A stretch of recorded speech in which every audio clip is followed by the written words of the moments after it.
Bearcat fans, welcome to another edition of This Week in Bearcat Athletics. Well, the Northwest Missouri State tennis teams will take part in the ITA Regionals this weekend. The volleyball team remains unbeaten heading into a road trip down south. And, oh yeah, it's Arrowhead Week. We'll have more on all of that and more coming up on This Week in Bearcat Athletics.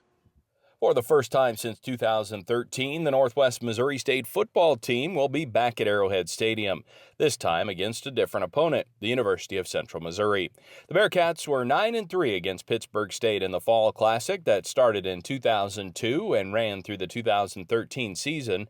They tried to set up a game against Washburn at Arrowhead in 2014, but a snowstorm in Kansas City forced that game to be moved to Bearcat Stadium.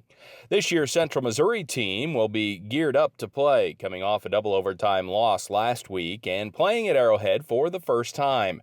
Bearcat head coach Adam Dorrell says the strength of this year's Mules team is experience. They've got a lot more, veteran-type players. A lot of people picked them to win the league, and they're loaded from top to bottom, offense, defense, special teams with seniors, fifth-year seniors, fourth-year juniors, and guys that have quite honestly started since they were redshirt freshmen, redshirt sophomores. So, they're loaded. They're a great football program, dynamic at the skill positions. Their quarterback is a very, very good football player. They got two kids that can tote the rock. They've got a really good tight end. Flip it around on defense.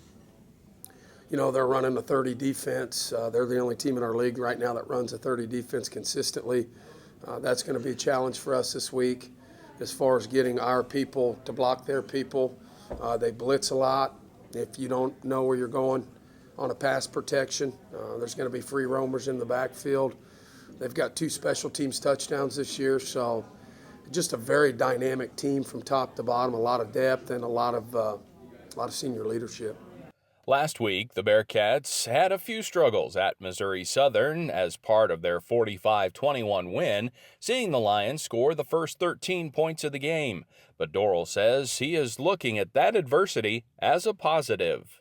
I think the number one thing we took away is we got a lot of adversity, and we haven't had any this year. So it's kind of a double-edged sword. It was good to have that adversity because I felt like our kids fought through it. They handled it in the right way. We talked about doing the things that we want to do, change momentum, focus on one play at a time when things aren't going your way. The flip side of that is, hopefully it's a wake-up call. You're going to get everybody's best effort in this league, and teams are going to play better on film than maybe they are going to play better than what you may be seeing on film. And my hat's off to Missouri Southern. I thought they played really good. They changed some schemes up, did some different things. It was great for our coaching staff. It forced us to make adjustments in all 3 phases, offense, defense, and special teams. So it's just like I said in the opening, we have to play better. And we've got to figure that out, and we've got to figure that out very quickly. You can find fan information for Saturday's game at Arrowhead, including parking and tailgating experience information, by logging on to BearcatSports.com. Now into MIAA play, the Bearcat volleyball team remains unbeaten after road wins over Southwest Baptist and Missouri Southern last weekend. The Cats have swept each of their last 5 matches and have only lost 9 sets total in 14 matches.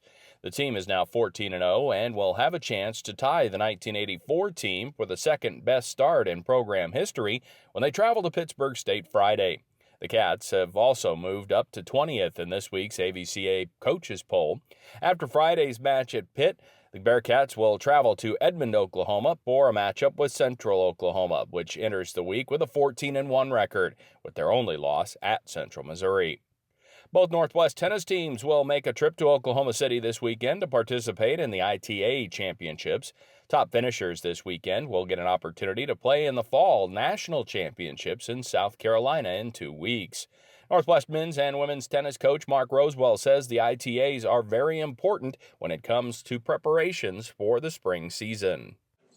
Well, all the rankings are derived from the fall ITAs. That's team and individual, so everything starts really with this tournament. And of course, if you win it like we did a couple years ago, you go on to the national, which is the top 8 teams. So then you can get national recognition on that. So, we've come a long, long way since we hosted our first ITAA here in 1992 when it was first getting started and so forth. Uh, it's come a long, long ways. It's a huge tournament. This weekend's tournament will run Friday and Saturday in Oklahoma City. The Bearcat women's soccer team had a chance to play at Bearcat pitch for the first time this season last weekend after the first scheduled home matches had to be moved to St. Joseph because of wet field conditions in Maryville.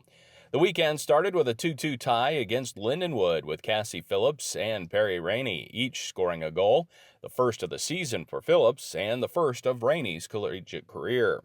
On Sunday, the Cats dropped a 5-0 decision to the second-ranked Central Missouri Jennies.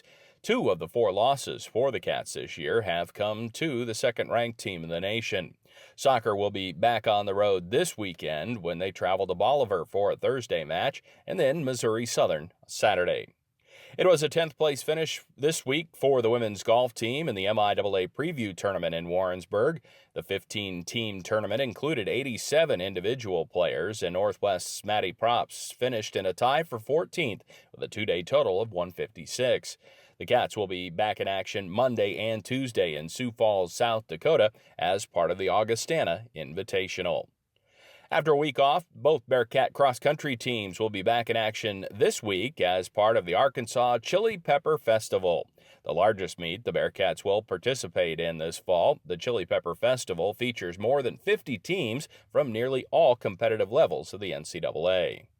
That's this week in Bearcat Athletics. For producer Andrew Sherry, I'm Matt Porter.